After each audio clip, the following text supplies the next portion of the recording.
تو اب وہ جہنم سے نکل نہیں سکتا. اگر جہنم سے نکلے گا تو اخذیتا نہیں ہو سکتا, وہ تو کامیاب ہو جائے گا. پھر کہا اچھا ایک ہی ہے, اور بھی کوئی بات ہے؟ کہا ایک اور قرآن کی آیت وہ پڑھتے ہیں خوارج لوگ. کہا وہ آیت کیا ہے؟ کہا وہ آیت حامیم سجدہ کی آیت ہے. کلما ارادوا ان یخرجوا منها اعیدوا فیہا, کہ جب جہنمی جہنم سے نکلنے کا ارادہ کریں گے تو اعیدوا فیہا, اس میں دوبارہ لوٹا دیا جائے گا, نکلنے نہیں دیا جائے گا. تو کہتے ہیں کہ قرآن کریم کی یہ آیت تو بتا رہی ہے کہ جہنمیوں کو جہنم سے نکلنے نہیں دیا جائے گا, تو جہنم میں جانے کے بعد پھر کسی کی شفاعت قبول نہیں ہوگی, خواہ وہ پیغمبر ہو, چاہے وہ ولی ہو, چاہے وہ صحابہ ہو, کوئی بھی ہو جائے. یہ خوارج کا عقیدہ ہے. حضرت جابر رضی اللہ تعالیٰ عنہ بڑے حیران تھے. آپ نے ان کی پڑھی ہوئی آیت کو سنا بڑے غور سے اور پھر ان کو سمجھایا.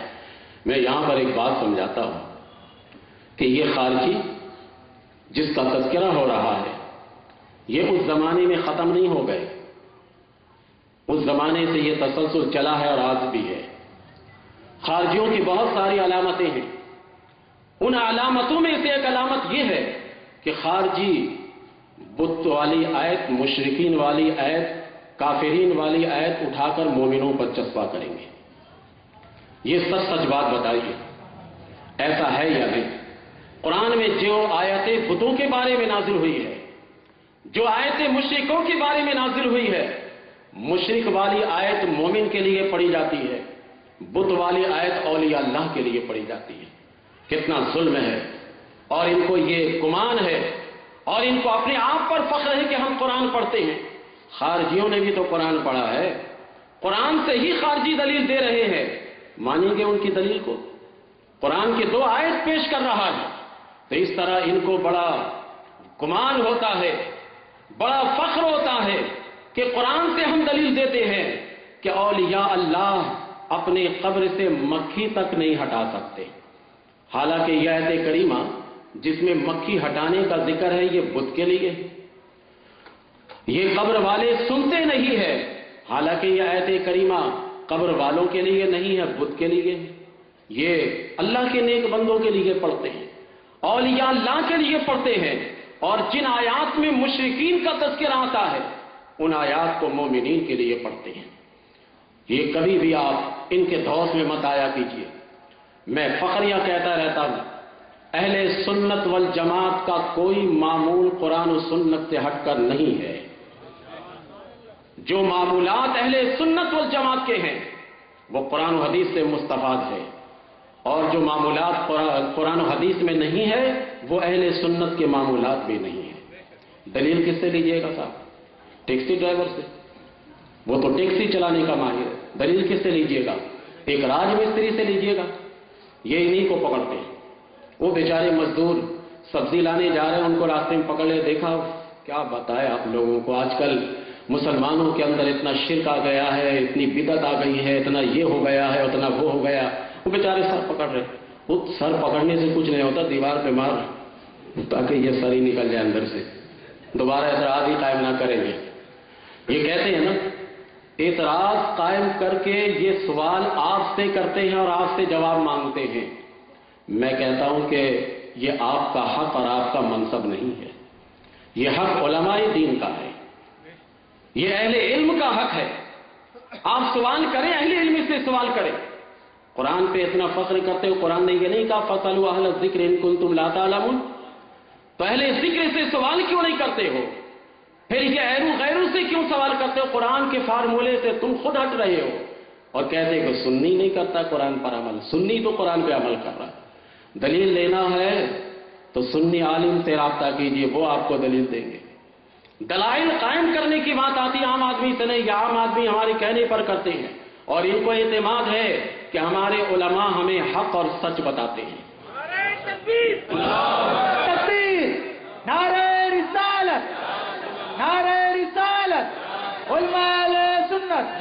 حضور ممتاز الملت!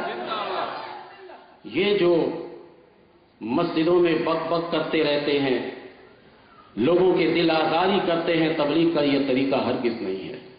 یہ بھولے بیٹھے ہیں کہ اقصی مسجد میں دلائل نہیں دیے جاتا ہے فاتحہ پر؟ یہ بھولے بیٹھے ہیں کہ اقصی مسجد میں قیام میلاد پر دلیل نہیں دی جاتی؟ یہ بھولے بیٹھے ہیں کہ صلاۃ و سلام اذان سے قبل پڑھنے پر اقصی مسجد میں دلیل نہیں دی جاتی؟ پھر یہ کیوں بن مناتے رہتے ہیں؟ کیوں یہ شور مچاتے رہتے ہیں؟ ہم دلیل دیتے وقت یہ نہیں کہتے کہ یہ کیوں فاتحہ نہیں مناتے، یہ کیوں نہیں صلاۃ و سلام پڑھتے اذان سے قبل، یہ فلاں کام کیوں نہیں کرتے۔ دلیل دیتے وقت ہم یہ نہیں کہتے، ہم اپنے لوگوں کو سمجھاتے ہیں کہ آپ جو کام کر رہے ہیں الحمدللہ یہ قرآن و سنت کے مطابق ہے۔ ہم اپنے لوگوں کو راہ دکھاتے اور بتاتے ہیں، دوسرے کو نہیں چھیڑتے۔ آپ آئیے اقصی مسجد میں تقریر سنیے آپ، یہ بیچارے ڈائریکٹ ہٹ کرتے ہیں، یہ نجاست ہے، یہ شرک ہے، یہ بدعت ہے، یہ فلاں ہے۔ ہم نے کہہ دیا المدد یا رسول اللہ، کہتے یہ شرک ہے۔ ہم نے کہہ دیا المدد یا علی، کہتے شرک ہے۔ ہم نے کہہ دیا المدد یا غوث الاعظم، کہتے شرک ہے۔ بھائی یہ شرک کی گیٹری کھولے بیٹھے۔ میں اکثر کہتا رہتا ہوں کہ ان کے اندر خود پورا مکمل شرک اس کے میدان میں بھرا پڑا ہے، اس لیے منہ کی ڈبیا جب کھلتی ہے تو شرک ہی نکلتا ہے، کیونکہ آٹے کی بوری کھولیے گا تو کیا نکلے گا اندر سے؟ چاول کی بوری کھولیے گا تو کیا نکلے گا؟ گندم کی بوری کھولیے گا تو کیا نکلے گی؟ تو ان کے پیٹ میں شرک ہے، منہ کھولے گا تو کیا نکلے گا؟ تو سیدھی سادی سی بات ہے۔ بھائی دیکھو ایسی ویسی بات کرو گے دلیل سب رکھتا ہے۔ بات اپنی کیا کرو کہ ہم صلاۃ و سلام اس لیے نہیں پڑھتے، ہم فاتحہ اس لیے نہیں پڑھتے، ہم فلاں کام اس لیے نہیں کرتے، ہمارے نزدیک یہ تحقیق سے ثابت نہیں ہے، یہ بتایا کرو۔ ہمارے اوپر کیچڑ اچھالو گے تو یہ سنی بیچارے لاپرواہ تھوڑی ہے، یہ سنی یتیم تھوڑی ہے، ان کے سر پر بھی علماء کا ہاتھ ہے۔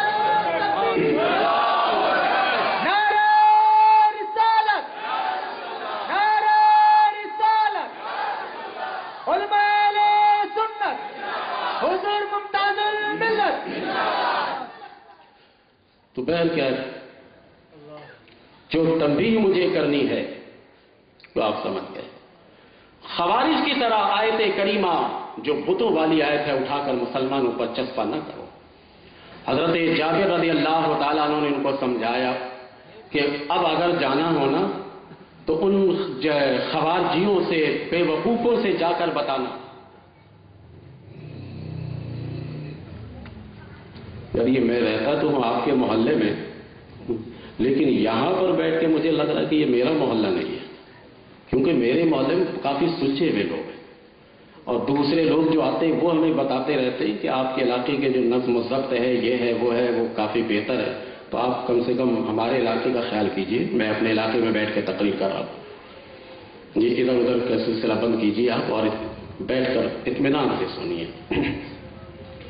حضرت جابر رضی اللہ تعالیٰ نے سمجھایا کہ جا کر ان بے وقوفوں سے کہہ دینا کہ ربنا انک من تدخل النار فقد اخزیتا، یہ کافروں کے بارے میں کہ کافر جہنم میں جانے کے بعد پھر جہنم سے نہیں نکلے گا، کسی کی شفاعت کافروں کے حق میں قبول نہیں کی جائے گی۔ پھر ان بے وقوفوں جا کر کہہ دینا کلما ارادوا ان یخرجوا منها اعیدوا فیها، یہ آیت کافروں کے بارے میں ہے کہ کافر جہنم میں جانے کے بعد پھر اسے جہنم سے نہیں نکالا جائے گا، کسی کی شفاعت قبول نہیں کی جائے گی، انہیں جہنم سے نہیں نکالا جائے گا۔ پھر حضرت جابر رضی اللہ تعالیٰ عنہ نے یزید الفقیر سے پوچھا کہ اچھا یہ بتاؤ قرآن پڑھتے ہو؟ کہا ہاں۔ قرآن میں نبی کی شان کی آیت تلاوت کی ہے؟ کہا ہاں۔ کون سی آیت؟ 2-3 آیت بتانے لگے، کہا نہیں یہ آیت خاص طور پر تلاوت کرنا، وَمِنَ اللَّيْلِ فَتَهَجَّدْ بِهِ نَافِلَةً لَكَ عَسَىٰ أَن يَبْعَثَكَ رَبُّكَ مَقَامًا مَحْمُودًا۔ آپ نے فرمایا یہ آیت تلاوت کرنا اور دیکھنا کہ اس میں مقام محمود کون سا مقام ہے، جس مقام پر کھڑا ہونے کے لیے اللہ تعالیٰ فرماتا ہے کہ محبوب ہم آپ کو عظمت دیں گے، ہم آپ کو شان دیں گے اور عفت و بلندی دیں گے، اور مقام محمود پر ہم آپ کو فائز کریں گے۔ وہ مقام محمود شفاعت ہی تو ہے۔ حضرت جابر رضی اللہ تعالیٰ عنہ کو سمجھا رہے ہیں کہ یہ مقام محمود شفاعت ہی ہے، اور یہ شفاعت کا وہ کیسے انکار کر رہا ہے؟ اور یہی ہے کہ نبی کریم علیہ الصلوۃ والسلام قیامت کے دن جہنمیوں کو جہنم سے نکال کر جنت کی طرف لے کر جائیں گے۔ سرکار دو عالم علیہ الصلوۃ والسلام ارشاد فرماتے ہیں کہ کل قیامت کے دن جب جہنمی جہنم میں چلے جائیں گے میری امت کے گناہگار بھی جب چلے جائیں گے، میں رب کریم کی بارگاہ میں کھڑا ہو جاؤں گا، مولا تو نے وعدہ کیا تھا وَلَسَوْفَ يُؤْتِيكَ رَبُّكَ فَتَرْضَىٰ کہ محبوب تمہیں عنقریب راضی کر دیں گے، مولا میں غم میں مبتلا ہوں، مجھے خوش کر دے۔ رب کریم فرمائے گا خوشی کس میں تمہاری ہے؟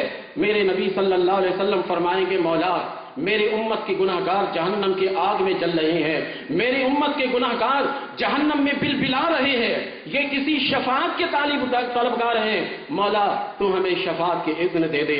رب کریم فرمائے گا جاؤ جا کر شفاعت کرو اور جہنم سے جس جس کو دل چاہے نکالتے چلے جاؤ۔ سرکار فرماتے ہیں کہ میں اس وقت تک خوش نہیں ہوں گا جب تک کہ جہنم میں سے مکمل طور پر اپنے امتی کو نکال نہ لوں۔ نعرہ رسالت، نعرہ رسالت، علماء اہل سنت۔ میں جہنم سے ایک ایک گناہگار امتی کو نکال نہ لوں اس وقت تک میں خوش نہیں ہوں گا۔ حضرت علی رضی اللہ تعالی عنہ نبی کریم علیہ السلام کی اس فرمان کو نقل کرتے ہیں کہ نبی کریم علیہ السلام فرماتے ہیں کہ پھر غیب سے میرا رب ندا کرے گا کہ اے میرے محبوب اب آپ خوش ہو گئے ہیں؟ نبی کریم صلی اللہ علیہ وسلم فرمائیں گے کہ مولا واقعی اب میں خوش ہو گیا ہوں، کیونکہ جہنم میں جب میرے گناہگار امتی نہیں ہیں، سب کو میں جہنم سے نکال چکا ہوں، تو اب میں خوش ہو گیا ہوں۔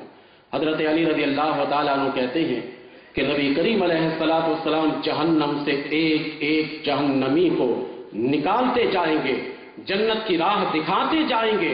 سرکار اس وقت تک خوش نہیں ہوں گے جب تک کہ جہنم سے مکمل طور پر اپنے گناہگار امتی کو نہ نکال لیا جائے۔ ہم شفاعت کے طلبگار ہیں، اس محفل کو ہم اپنے لیے حضور کی شفاعت کا ذریعہ بنا رہے ہیں۔ میں نے پورے پروگرام کو جو اس ماہ میں کیے، تمام پروگرام کو میں شفاعت کا ذریعہ اپنے لیے اور آپ کے لیے بناتا ہوں کہ اللہ کے پیارے حبیب علیہ السلام قیامت کے دن ایسے جن کی آپ شفاعت کریں گے ہم جیسے گناہگار کو بھی یاد رکھیے گا۔ اور یہ صحابہ کی سنت ہے، میں آگے بتاؤں گا آگے، کیونکہ جو میں نے وعدہ کیے وہ آگے بتاتا جا رہا ہوں۔ سرکار دو عالم علیہ السلام یہاں تک فرماتے ہیں، بخاری میں روایت ہے کہ جس کے دل میں ذرہ برابر بھی ایمان کی رمق باقی ہو، جس کے دل میں جو کے برابر بھی اگر ایمان کی رمق باقی ہوگی تو میں اس کی شفاعت کر کے جنت میں لے جاؤں گا، میں اسے جہنم میں نہیں رہنے دوں گا، میں اس کی بھی شفاعت کر کے اسے جہنم سے نکال کر جنت کی طرف لے جاؤں گا۔ سرکار دو عالم علیہ السلام فرماتے ہیں کہ میں ایک ایک کو جہنم سے نکالوں گا۔ جب جہنمی جہنم سے نکلیں گے تو ان کے پورے وجود جل کر سیاہ ہو چکے ہوں گے، وہ اپنے وجود کو دیکھ کر شرمائے گا کہ میں کیسے جنت میں جاؤں گا، میرا چہرہ جل کر سیاہ ہو چکا ہے، میرے پاؤں جل کر سیاہ ہو چکے، میری کھال جل کے لٹک رہی ہے، میں کیسے جنت میں جاؤں گا۔ ویسے ہی سرکار دو عالم علیہ السلام ان گناہگاروں سے کہیں گے اے گناہگاروں گھبراؤ مت، میں تمہیں شرمندہ بھی نہیں ہونے دوں گا، آؤ جہنم سے نکلو اور نہر حیات سے غسل کر لو۔ جب یہ جہنمی جہنم سے نکل کر نہر حیات پر غسل کریں گے، جیسے ہی غسل کریں گے تو نبی کریم علیہ السلام فرماتے ہیں کہ ان کے جسم پر نئی کھال نئی جلد ایسے اگے گی جیسے نہر کے کنارے پودا اگتے ہیں، نئی جلدیں اگ جائیں گی، نئی کھال اگ جائے گی، اب یہ حشاش بشاش ہو کر جنت کی طرف چلا جائے گا۔ ایک طویل حدیث نبی کریم علیہ السلام بتاتے ہیں کہ سب سے آخر میں جہنم سے نکل کر جو جنت میں جائے گا میں اسے بھی جانتا ہوں، سب سے آخر میں جو نکل کر جائے گا اور سب سے آخر میں جو جنت جائے گا میں اسے بھی جانتا ہوں۔ میں نے اس حدیث شریف کو ایک مقام پر بتایا تھا، لیکن ایک گفتگو کا سلسلہ چلا ہے تو میں اس کو بتا دیتا ہوں، اور وہ بھی صرف مفہوم کے طور پر، تفصیل سے نہیں۔ سرکار دو عالم علیہ السلام فرماتے سب سے آخر میں جو جہنم سے شفاعت کے بعد نکالا جائے گا اس کی کیفیت یہ ہوگی کہ صحیح طور پر چل نہیں سک رہا ہوگا، اس کے سارے وجود سیاہ پڑ چکے ہوں گے، کالے ہو گئے ہوں گے،